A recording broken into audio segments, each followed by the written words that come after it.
തിരുവനന്തപുരം ചെമ്പഴന്തിയിൽ മദ്യലഹരിയിൽ ഭാര്യയെ ഭർത്താവ് വെട്ടിപ്പരിക്കേൽപ്പിച്ചു. ഇടത്തറ മാധവാശ്രമത്തിൽ ഔഷിക്കാണ് പരിക്കേറ്റത്. ഭർത്താവ് ജയകുമാർ ഒളിവിലാണ്. ഹരികൃഷ്ണൻ തിരുവനന്തപുരത്ത് ചേർന്നു. ഹരികൃഷ്ണൻ, വിവരങ്ങൾ.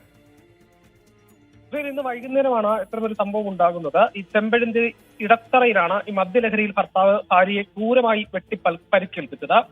ഈ ലൗഷ എന്ന സ്ത്രീക്കാണ് പരിക്കേറ്റിട്ടുള്ളത്. കഴുത്തിന് പിന്നിലും കൈപ്പത്തിയിലുമാണ് വെട്ടേറ്റത്. ഇവർ ഈ ഭർത്താവും ഭാര്യയും നിരന്തരമായി ഈ മദ്യപാനത്തെ ചൊല്ലി വഴക്കിടാറുണ്ടായിരുന്നു എന്നുള്ളതാണ് പ്രദേശവാസികളും നാട്ടുകാരും ഒക്കെ പറയുന്നു. ഇന്നങ്ങനെ വഴക്കിടുന്നതിനിടയിലാണ് പെട്ടെന്ന് പ്രകോപിതനായ ജയകുമാർ കയ്യിൽ കിട്ടിയിരുന്ന വാക്കത്തി ഉപയോഗിച്ച് ഇവരെ ക്രൂരമായി വെട്ടി പരിക്കേൽപ്പിച്ചത്.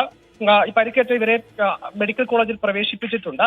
കഴക്കൂട്ടം പോലീസ് സ്ഥലത്തെത്തി അന്വേഷണം ആരംഭിച്ചിട്ടുണ്ട്. ഈ ജയകുമാർ ഒളിവിലാണ്. ഈ പരിക്കേറ്റ ലൗഷ സംസാരിക്കാൻ കഴിവില്ലാത്തൊരു വ്യക്തി കൂടിയാണ്. ഒളിവിൽ പോയ ജയകുമാറിനായി ഊർജിതമായ തരത്തിൽ ആരംഭിച്ചിരിക്കുകയാണെന്ന് പോലീസ് അറിയിച്ചിട്ടുണ്ട്.